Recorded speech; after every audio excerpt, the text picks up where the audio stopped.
Hi കൂട്ടുകാരെ, പുതിയൊരു വീഡിയോയിലേക്ക് എല്ലാവർക്കും സ്വാഗതം. അങ്ങനെ ഗൗതം ഇങ്ങനെ ഓഫീസിലോട്ട് പോകാൻ നിൽക്കുകയാണ്. അപ്പം നിധിയോട് പറയുന്നുണ്ട് നമ്മുടെ പ്രണയമൊക്കെ പ്രശ്നത്തിനിടയിൽ ഇല്ലാതായി പോയി എന്നൊക്കെ പറയുമ്പോൾ നിധി പറയുന്നുണ്ട് പ്രശ്നം കാരണം ഗൗതം അതിനെക്കുറിച്ച് ഓർക്കാൻ തന്നെ നേരമില്ല.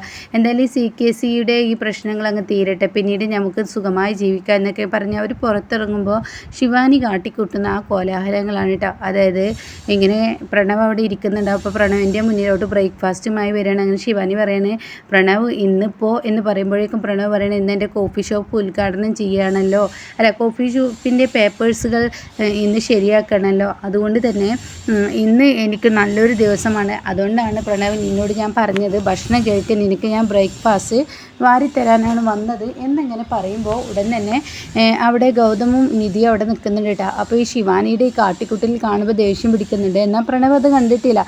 എന്നാൽ ശിവാനിയാണെങ്കിൽ ഇവരെ കണ്ടതുകൊണ്ടാണ് ഇങ്ങനെയൊക്കെ കാട്ടിക്കൂട്ടുന്നത്. അങ്ങനെ പ്രണവ് ഇനി ഇത് കഴിക്ക്, അയ്യോ എനിക്കിത് വേണ്ട, ഈ പേപ്പറുകളെല്ലാം ശരിയായി കിട്ടിയാലാണ് സമാധാനമുള്ളത്, അതുകൊണ്ട് ഞാൻ പോകുന്നു എന്ന് പറയുമ്പോൾ ഉടൻ തന്നെ അങ്ങനെ പറയില്ല, ഇനി ഇത് കഴിക്ക് പ്രണവ്, നിൻ്റെ ആരോഗ്യം നോക്കണ്ടേ, കോഫി ഷോപ്പൊക്കെ അടിപൊളിയാവും എന്നൊക്കെ പറഞ്ഞിട്ട് ഭക്ഷണം ഇങ്ങനെ വാരിക്കൊടിക്കാണ്. അപ്പോൾ പ്രണവ് ഇങ്ങനെ പെട്ടെന്ന് നിധിയും ശിവാനിയും അവിടെ കാണുമ്പോൾ നിന്നെപ്പോലെ ഒരു ഭാര്യയെ കിട്ടിയതാണ് എൻ്റെ ജീവിതത്തിലെ ഏറ്റവും വലിയ ഭാഗ്യം, ഇങ്ങനെയൊരു ഭാര്യയെ കിട്ടാൻ എന്നൊക്കെ പറയുമ്പോൾ അത് കണ്ടിട്ട് ഗൗതം വല്ലാത്തൊരു കഷ്ടം എന്ന ലെവലിൽ ഗൗതം ഇങ്ങനെ കൈകൊണ്ട് കാണിക്കുന്നുണ്ട് കേട്ടോ.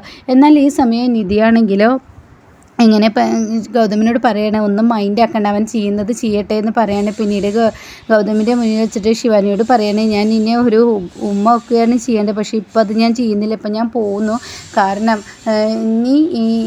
നീ മാത്രമല്ലല്ലോ ഇവിടെ ഉള്ളത്, അതുകൊണ്ട് ഞാൻ പോകുന്നു എന്ന് പറഞ്ഞിട്ട് ശരി പ്രണവ് എന്തായാലും ഞാൻ പോട്ടെ. അപ്പോൾ ഉടൻ തന്നെ പ്രണവ് തിരിഞ്ഞു നോക്കുമ്പോൾ ഇവരുടെ മുഖത്തോട്ട് നോക്കിയെന്ന് കണ്ട ഉടൻ തന്നെ ശിവാനിയോട് പറയണേ എൻ്റെ ശകുനം ശരിയല്ല, അതുകൊണ്ട് എൻ്റെ മോള് പുറത്ത് പോയി നിന്ന് നിന്നെ കണ്ടിറങ്ങിയ തീർച്ചയായും ഈ കമ്പനി തന്നെ ഈ കോഫി ഷോപ്പ് എന്ന ആ സംരംഭം വിജയിക്കും, ഒരുപാട് കടകൾ ഇടാൻ പറ്റും എന്നൊക്കെ ഇങ്ങനെ പറയാനായിട്ടാ.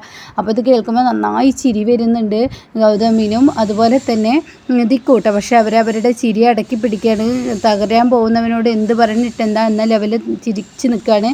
ഇതേ സമയം ശിവാനി പുറത്ത് നിൽക്കുകയാണ്. അപ്പോൾ പ്രണവ് അങ്ങോട്ടേക്ക് വരികയാണ്. പ്രണവ് പറയണേ എൻ്റെ ശകുനം നീ ആയതുകൊണ്ട് തന്നെ ഇനി എനിക്ക് പ്രശ്നങ്ങളൊന്നും വരില്ല, മറ്റുള്ളവരെ കണ്ടിറങ്ങിക്കഴിഞ്ഞാൽ അത് ദോഷമേ ഉണ്ടാവുള്ളൂ എന്ന് പറഞ്ഞിട്ട് പ്രണവ് അവിടെ നിന്നും ഇറങ്ങുന്നു കേട്ടോ. അങ്ങനെ പ്രണവ് ശിവാനിയെ കണ്ടു പോകുമ്പോൾ പിന്നീട് നിധിയും ഈ ഗൗതമും അവിടെ നിൽക്കുന്നുണ്ടല്ലോ, അവരാണെങ്കിലും വല്ലാത്തൊരു കഷ്ടമുണ്ട്, മറ്റുള്ളവർ കാണാൻ വേണ്ടിയുള്ള ഇവരുടെ ഈ നാടകം എന്ന ലെവലിൽ ഇങ്ങനെ നോക്കി നിൽക്കുമ്പോൾ ശിവാനി എന്ത് ചെയ്യുന്നു, ശിവാനി കഫേ എന്ന് പറഞ്ഞാൽ നിറവും മണവും രുചിയുമുള്ള കഫേയാണ് ഇനി ഉണ്ടാവാൻ പോകുന്നത്. ഹായ് എന്തൊരു ഭാഗ്യവതി ഞാൻ എന്നൊക്കെ പറഞ്ഞിട്ട് ചിരിക്കുമ്പോൾ ഉടൻ തന്നെ നിധിയോട് പറയണം അവൾക്ക് വട്ടാണെന്നാണ് തോന്നുന്നത്. ഇത് കേട്ടിട്ട് നിധി പറയണം മൈൻഡ് ആക്കണ്ട. അപ്പോൾ ഉടൻ തന്നെ പ്രണവിൻ്റെ കാര്യം ആലോചിക്കുമ്പോൾ എനിക്ക് നല്ല സങ്കടമുണ്ട്, അവൻ നശിക്കാനല്ലേ പോകുന്നത് എന്നിങ്ങനെ പറയുമ്പോൾ ഗൗതം നീ തെറ്റുകൾ ചൂണ്ടിക്കാണിച്ചു, എന്നാൽ അതവൻ ഉൾക്കൊള്ളുന്നില്ലെങ്കിൽ അവൻ്റെ വഴിക്ക് വിടുക, അല്ലാതെ അവരുടെ പിറകെ പോകുന്നതോടുകൂടി വാശിയും ദേഷ്യം കൂടത്തേ ഉള്ളൂ എന്നൊക്കെ ഇങ്ങനെ പറയണ്ട. അപ്പോൾ ഈ വാക്കുകളൊക്കെ ഇങ്ങനെ കേട്ടിട്ട് അങ്ങ് വല്ലാതെ വിഷമം തോന്നുകയാണ് ഗൗതമിന്. അങ്ങനെ ഗൗതം ഓഫീസിലോട്ട് പോയിക്കോ, എന്താ ഇവിടെ ഇങ്ങനെ കാഴ്ച കാണാൻ നിന്നിട്ട് എന്ന് പറഞ്ഞിട്ട് നിധി ഗൗതമിനെ പറഞ്ഞയക്കുമ്പോൾ പെട്ടെന്ന് ഗൗതം അങ്ങ് വീഴാൻ പോവാണ് കേട്ടോ. സ്റ്റെപ്പ് ഉണ്ടാവും, ആ സ്റ്റെപ്പിൽ തട്ടി ഗൗതം അങ്ങ് വീഴാൻ പോകുമ്പോൾ ഉടൻ തന്നെ അവിടെ പറയുന്നുണ്ട് എന്താ നിനക്ക് പറ്റിയത് എന്ന് ചോദിച്ച് നിധി അവിടെ വരികയാണ്. അത് മനസ്സ് ഇവിടെയൊന്നും അല്ലാത്തത് കൊണ്ട് തന്നെ സ്റ്റെപ്പ് കണ്ടില്ല എന്ന് പറയാൻ കേട്ടോ. അങ്ങനെ നിധി പറയുന്നുണ്ട് നോക്കി നടക്കേണ്ടേ ഗൗതം എന്ന് പറഞ്ഞിട്ട് പറഞ്ഞു വിടുകയാണ് കേട്ടോ. പിന്നീട് ഗൗതം ഇങ്ങനെ യാത്രയാവുകയാണ്. ഇത് കണ്ട് മുകളിൽ നിന്ന് CKC നോക്കുന്നുണ്ടാവും. CKC ആണെങ്കിലും നീ പോടാ, ഇത് നിൻ്റെ ലാസ്റ്റ് പോക്കാണ്, ഇനി നീ നാട് കാണില്ല, ഇനി നീ ഇരുമ്പഴക്കുള്ളിൽ എന്നിങ്ങനെ പറയുന്നുണ്ട് കേട്ടോ. അങ്ങനെ ഗൗതം അങ്ങ് പോകുന്നു. പിന്നീട് CKC എന്ത് ചെയ്യുന്നു, ഒരു ഗർഭിണിയായ ഒരു പെണ്ണിങ്ങനെ നടുറോട്ടിൽ നിൽക്കുന്നുണ്ടാവും. ആ ഒരു പെൺകുട്ടിക്ക് കോൾ ചെയ്യാനായിട്ടാ. എന്നിട്ട് പറയണം അവൻ ആ വഴി വരുന്നുണ്ട്, ഇനി നീ ഞാൻ പറയുന്നത് പോലെ ശരി ചെയ്യൂ എന്ന് പറയുമ്പോൾ ആ പെൺകുട്ടി പറയണം ശരി ഞാൻ ചെയ്യാം എന്ന് പറയാനിട്ടാ. അങ്ങനെ ഇരിക്കെ ഗൗതം ആ വഴിക്ക് വരികയാണ്. അപ്പോൾ ഉടൻ തന്നെ കൈ കാട്ടുകയാണ്. കൈ കാട്ടുന്നതിനോട് കൂടിയിട്ട് ഗൗതം ചോദിക്കും ആരാ എന്താ വേണ്ടത്, അതെ ഞാനൊരു ഗർഭിണിയാണ്, എന്നെ ഒന്ന് ഹെൽപ്പ് ചെയ്യുമോ എന്ന് ആ പെൺകുട്ടി പറയുമ്പോൾ ഗൗതം ചോദിക്കും, ഞാൻ എന്ത് ഹെൽപ്പാണ് ചെയ്യേണ്ടത്? അതെ, ഇവിടെ അടുത്ത് തന്നെയാണ് ഗവൺമെൻറ് ഹോസ്പിറ്റലുള്ളത്, അങ്ങോട്ടേക്ക് എന്നെ കൊണ്ടുപോകുമോ? അതിനെന്താ, എനിക്ക് ബസ്സും ഓട്ടോ ഒന്നും ഈ വഴിക്ക് വരാത്തത് കൊണ്ടാണ് ഞാൻ നിങ്ങളുടെ വണ്ടിയിൽ കയറുന്നത്, അതിനെന്താ കുഴപ്പമില്ല, അമ്മ കയറിക്കോളൂ എന്ന് പറഞ്ഞിട്ട് അവരെ കയറ്റുന്നു കേട്ടോ.